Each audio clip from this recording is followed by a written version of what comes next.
spread the peace, give the love, and love the love. That is your destination. I love you. I love you like anything, infinite times from the bottom of my heart. I want to see all my children in liberation with the fragrance of eternity and joyful faces, cheerful faces. I don't like to see the depressive faces of my kids. I want to see all the people in the total world with all the time with the eternal joy and with the eternal happiness. I love you so much.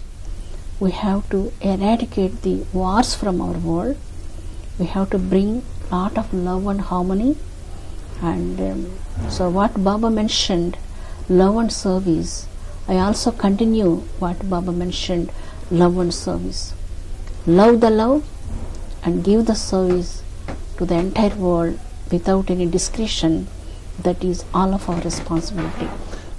This 2013 year is a special year. Vedic calendar mentioned this is a Vijayanama Samvatsharam. This year for victory, victorious year. So I am expecting victory for all the people. The victory on the mind, troubling minds, and victory in their all kinds of the problems and sorrows and all of those things. So I was here told by thousands and thousands of people in our entire tour, depression. They're taking depression medications and they have no interest in anything. Some people want to commit suicides, and depression rate is growing day by day like anything. Love is the greatest weapon. Anything can bend in front of the love. So if people really realized they have to give first love only. In our world, I was told by so many people here also in this country, Mother, we have everything except what you are giving for us. That is lack in the world. So we need you like anything, they told. So without your asking, I have to give my love. No need to ask me. That's my responsibility to love this world. Welcome to our 5th yearly interview with Holy Woman Amma Sri Karunamayi. The Andhra Pradesh Indian avatar talks about the special significance of this year, 2013. She says this year is the year for victory in more ways than one. Welcome to Soul Church. This interview was recorded in the United States in the summer of 2013.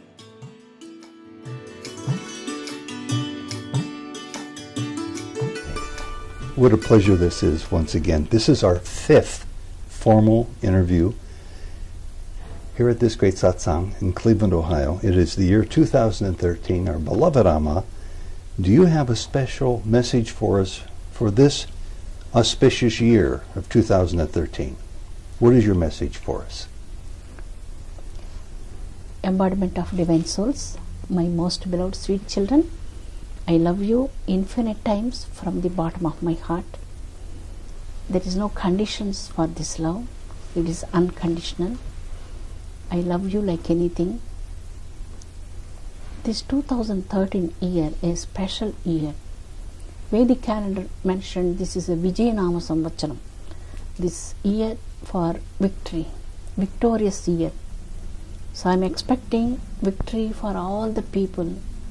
The victory on the mind, troubling minds, and victory in their all kinds of the problems and sorrows and all of those things. And I want to see great progress in our world, in peace, in eternity, and also in harmony and love. We have to eradicate the wars from our world. We have to bring a lot of love and harmony. And so what Baba mentioned, love and service, I also continue what Baba mentioned, love and service. Love the love and give the service to the entire world without any discretion. That is all of our responsibility. Amma, you mentioned troubled minds, and frequently during your retreats and during your visits with us, you mention also that people are very depressed. Is this more of a problem today than it has been in previous years? Are people more depressed today? Are they troubled more in their mind today than before?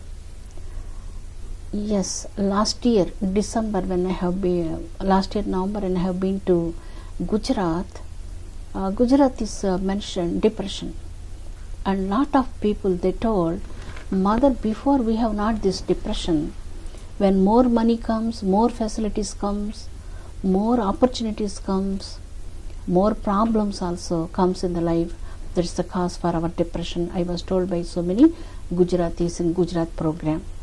So I was here told by thousands and thousands of people in our entire tour, depression. They're taking depression medications and they have no interest in anything.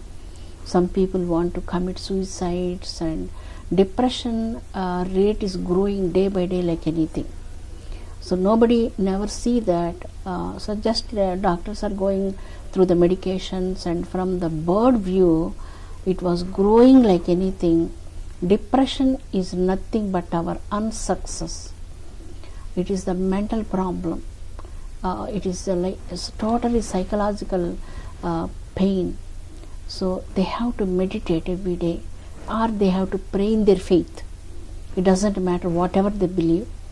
In Zoroastrians in their faith, and Christians in their faith, Catholics in their faith, Islam people in their faith, Indians in their faith, they have to do prayers and meditations and spiritual practices.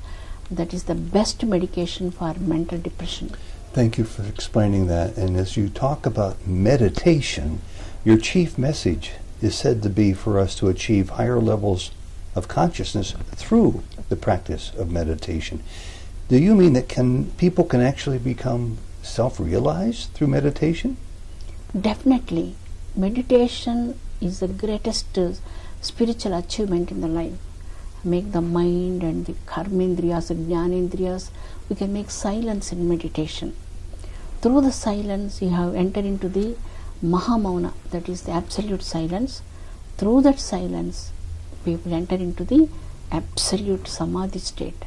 121 minutes without any thoughts, when you are in the total bliss, you are in samadhi state. Meditation opens the doors of samadhi. People attain self-realization through meditation. Not only through meditation, through karma yoga, selfless service, and also bhakti yoga, devotional path, and also knowledge path. All these paths are same to lead the absolute truth, to attain self-realization. And for a lot of people who hear the term self-realization over and over again, maybe they don't really understand what it means. How would you define for us what self-realization is? Totally, I-ness will be eradicated. There is no identification of egoism at all. No desires and negativity. All the 6 enemies are totally burnt in the life, and they become so pure and blemishless, living like Jesus and Baba and all the people, how they are helping this world. That is the highest goal of the divinity, to attain truth and help the world. And does self-realization come and go, or does it come and last forever? It is there, last forever. Mm-hmm.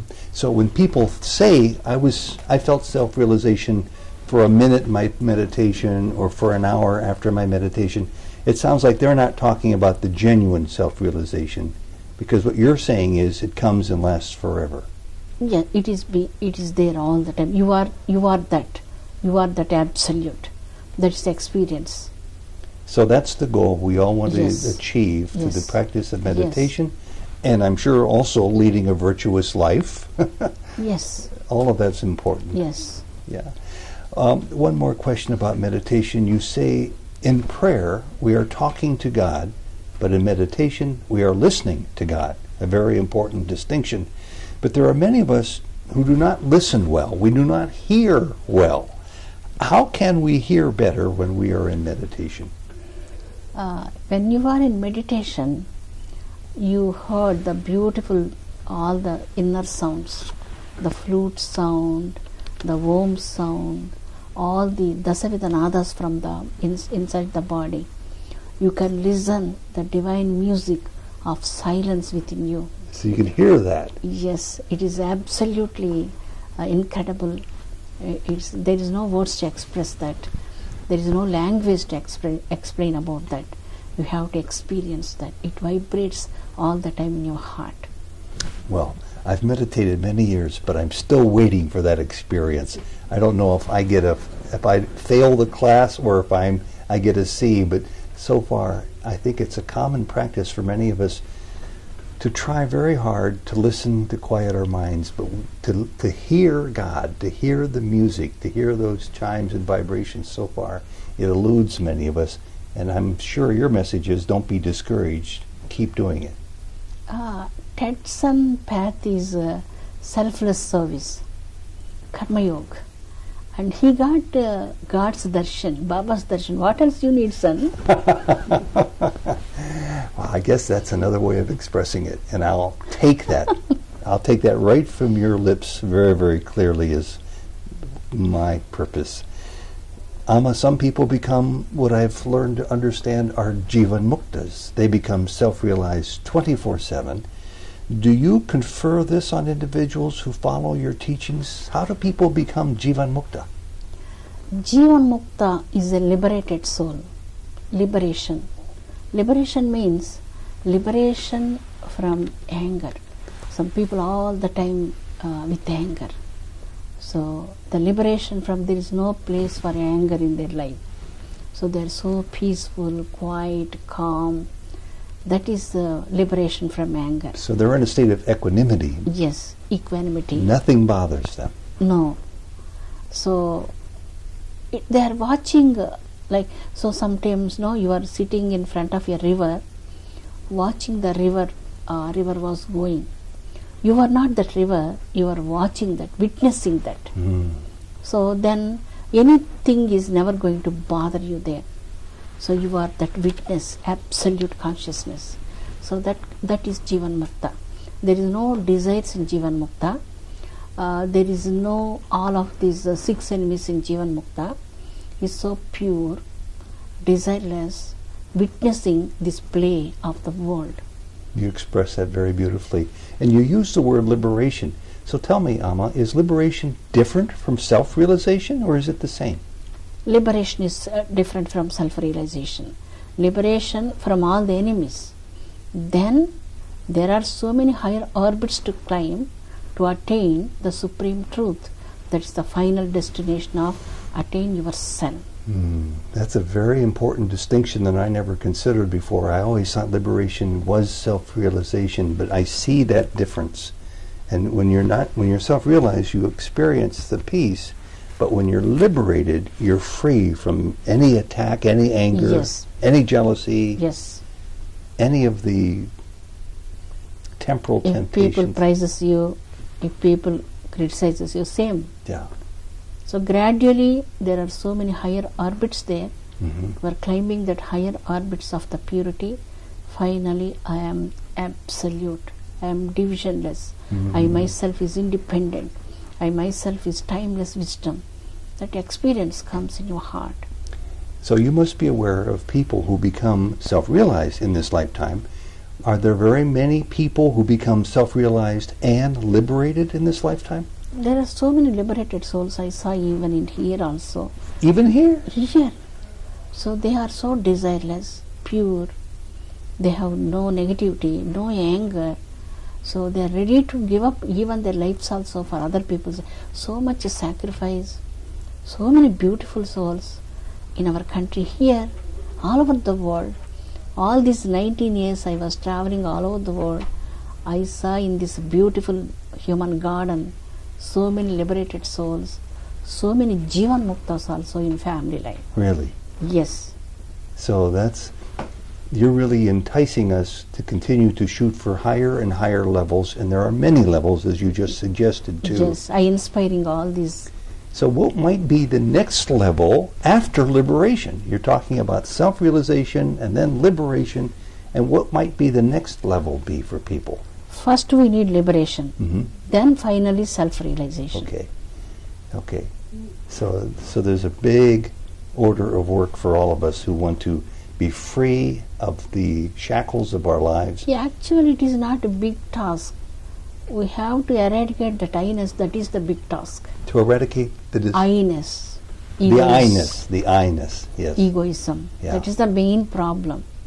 If there is no identification of I-ness, then liberation comes automatically. So you're telling me that there are people walking around this city and other parts of the world who are free of their ego?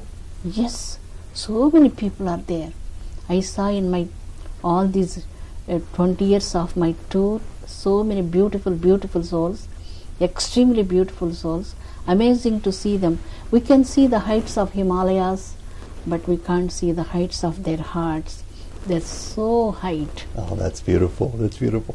Here's a question that's been challenging me for a long time, because thanks to Bob's son, our fortunate friend here in Cleveland who first brought you to our city 5 years ago, Bob Burrows, I'm very familiar with not only the emphasis that you put on meditation, but the amount of meditation we see you do.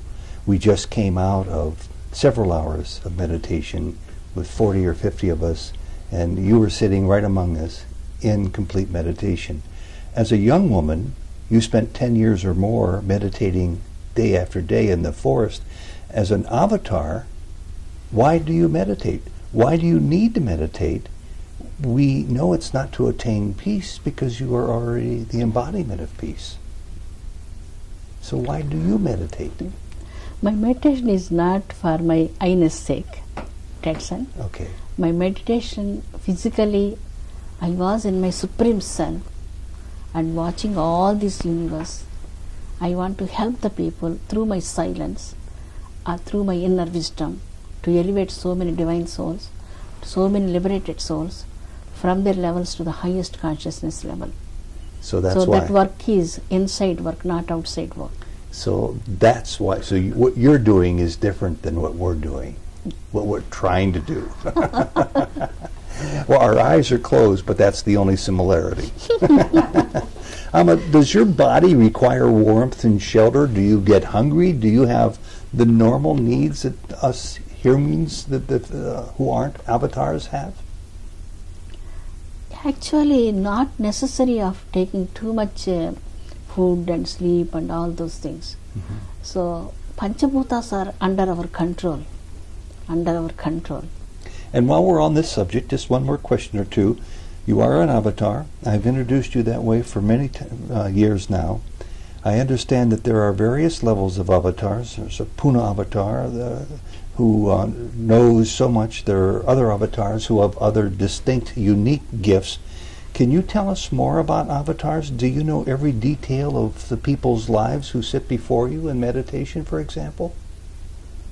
What's your question? As an avatar, do you know people's lives, their thoughts, what their goals are? Yes.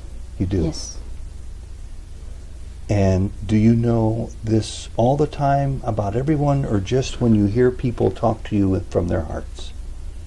No necessary to talk with me. I can know without talking them also what they need, what they get from what they need. I can help them without talking also.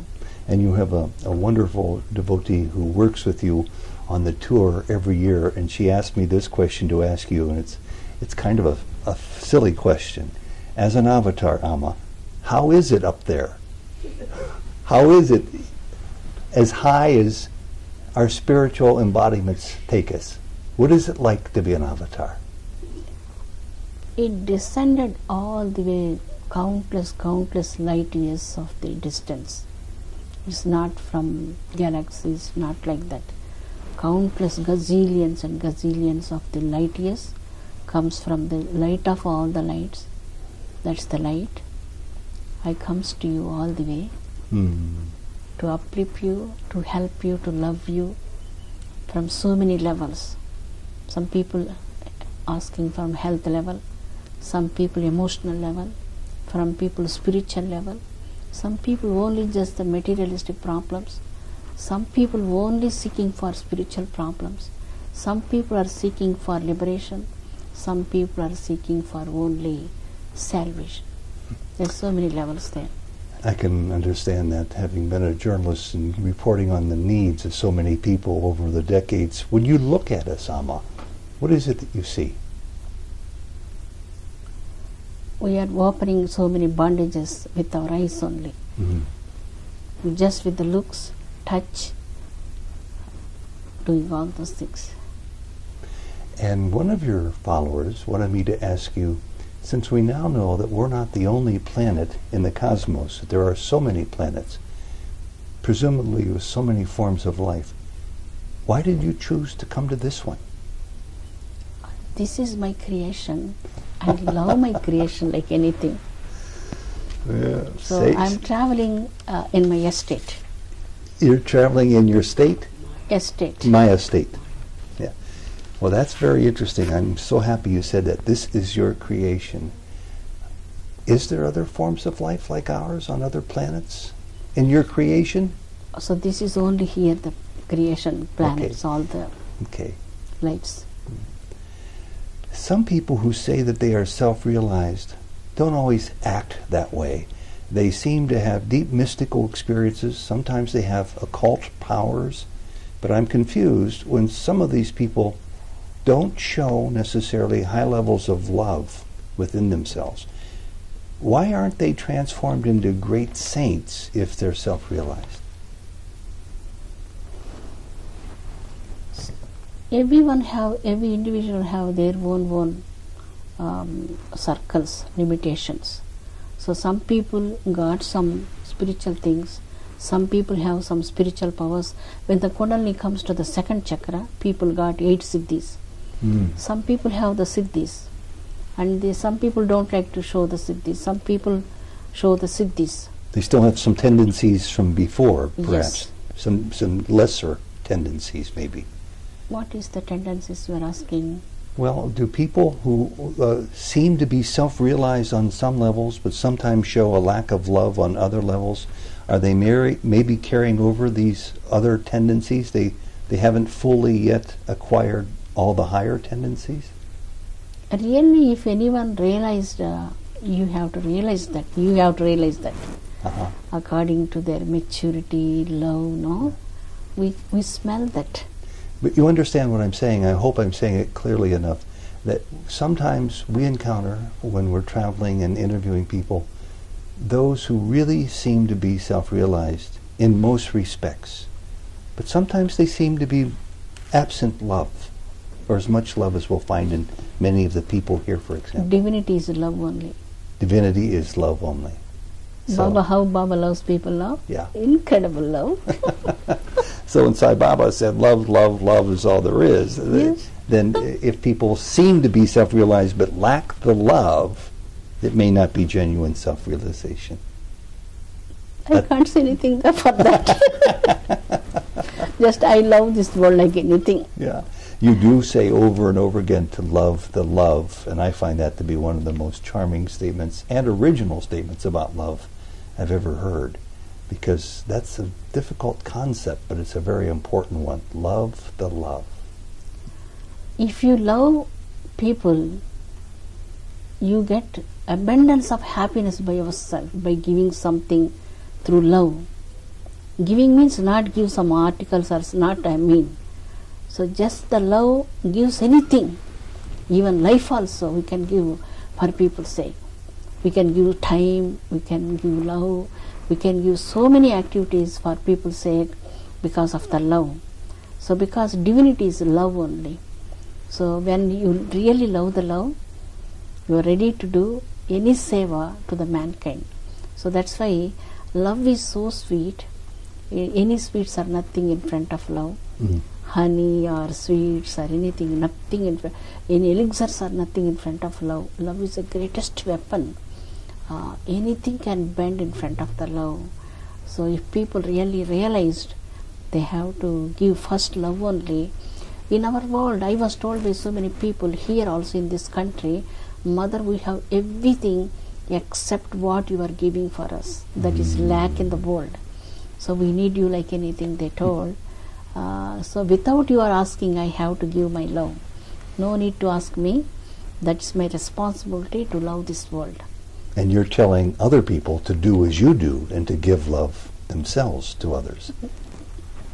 The Kali Yuga ended in December of 2012. This is the Satya Yuga, but many of us don't see many signs that there's a difference yet. We don't see many signs of the arrival of the Kali Yuga, of the Satya Yuga yet. When will we start to see signs of the Satya Yuga? Satya Yuga, Kali Yuga, can I say? Whenever majority of people are sincere, kind, love, sweet, not deceiving each other, loving each other, lot of harmony in the society, love in the society, that is golden age. When people are, most of the people are with negative thoughts and negative attitude, deceiving each other, and this is called the Kali Yuga. If people who born in the golden ages also with the negative attitude, they born in the other golden age, but they are not in the golden age.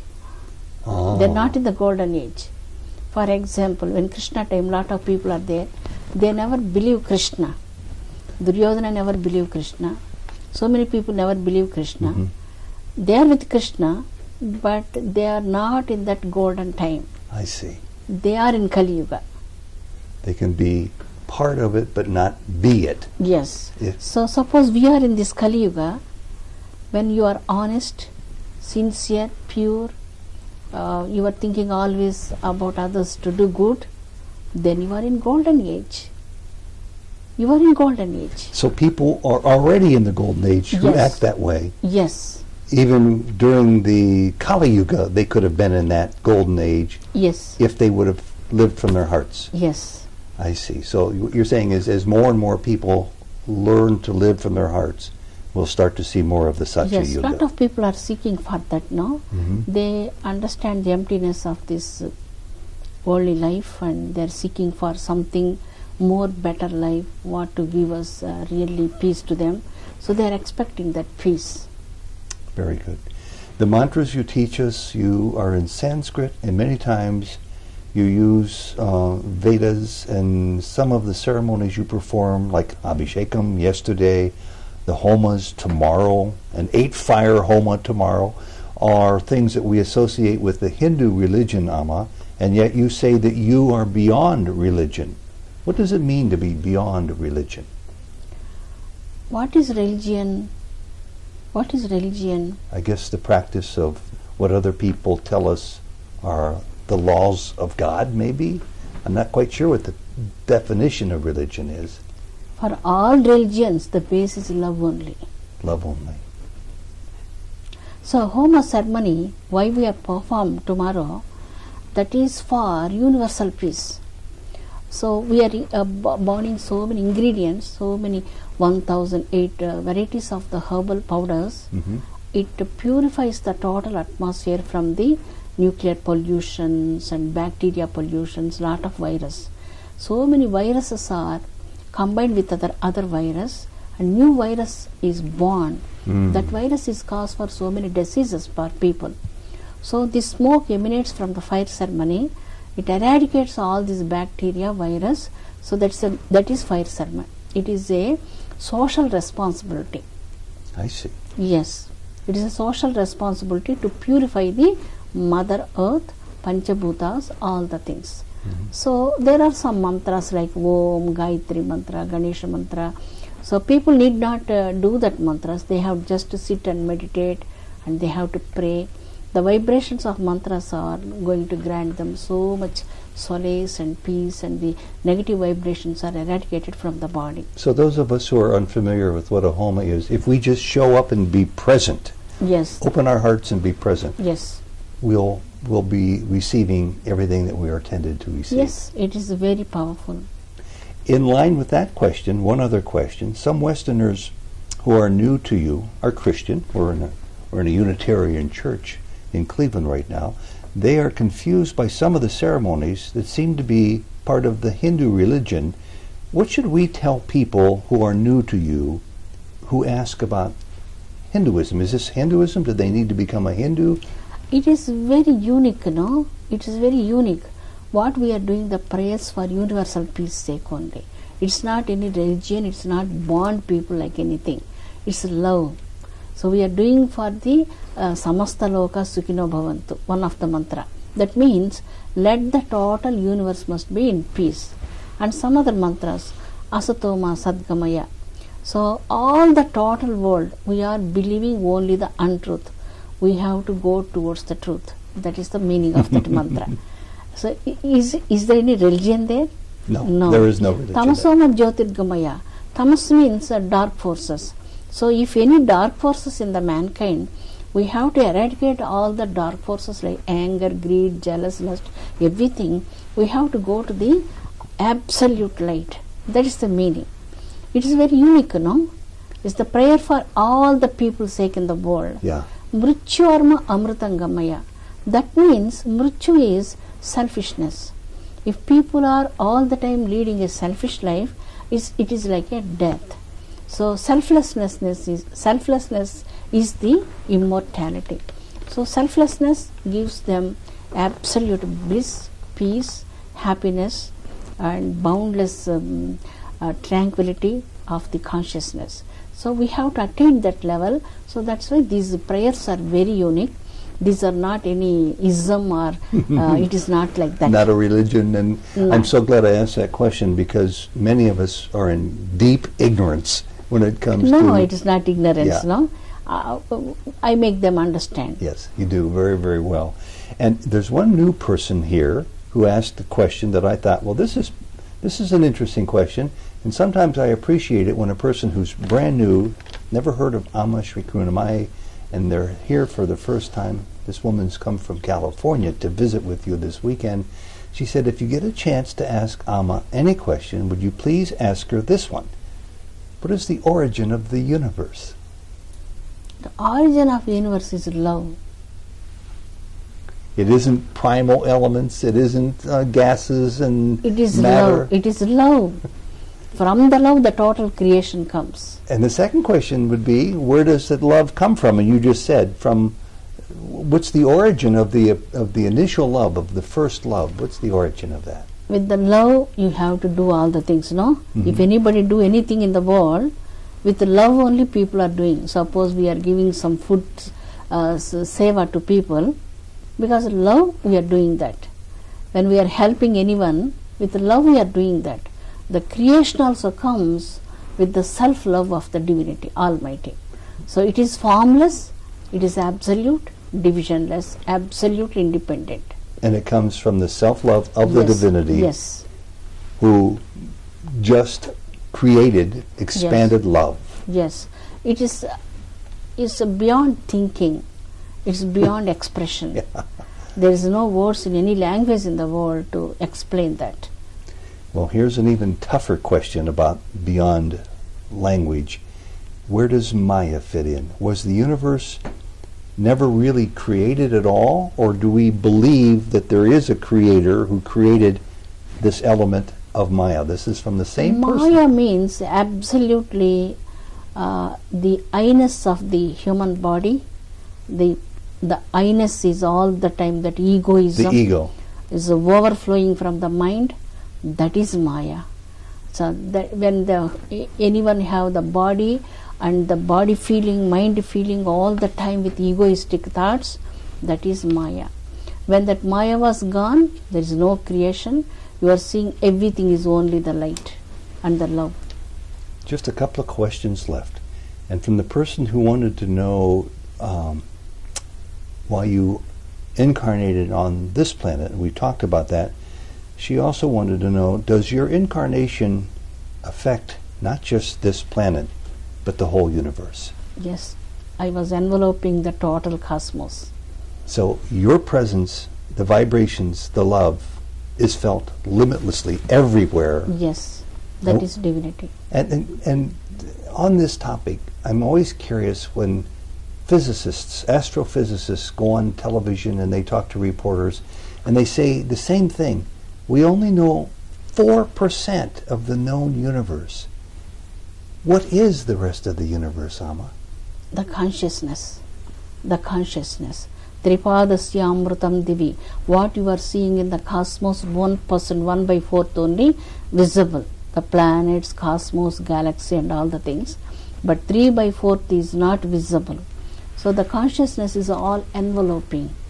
It's beyond description, beyond mind, science and all the things, you have argumentations, you have mind is working there. When it is go beyond the mind, then you are experiencing the truth and bliss within yourself. Beautiful. And do you interact with the different species throughout the whole universe? Yes. And No need to have a second thought about that. And will we someday have a clearer understanding of what's impossible for us to understand today? Will we, no matter... How can Ted experience that? One day you promised that I can become Jivan Mukta. So if I realize myself and get to liberation, will I have am I destined, are all of us destined as we grow to our spiritual Atma level? Yeah, you will get Jivan Mukta state, definitely. Liberation from all kinds of these 6 enemies and anger, greed, jealousy, everything. You are already liberated so much, and you will attain your supreme self. In that highest state, you are one with the entire cosmos, one with the entire universe. And that's a promise, I understand, for each and every one of us in the world today? Yes. Without fail? Yes. We all make that? Yes. We all get there? Yes. It's just a matter of time? Yes. Maturity. And 2 last questions. What is important to know when we're raising children, Amma? It's so difficult. Understanding the universe is difficult, but raising children is even more difficult. Your questions are ups and downs now. Going here, cosmos, creation. Love son. If mother gives proper love, father gives proper love, if the love density is more and more, the external outside influence is not influence on them much. So love them more. Mm-hmm. And we have to give a proper guidance to them in the schools and all the things. Then we can grow the children. We have to put a good seeds in their mind. Very good seeds in their mind.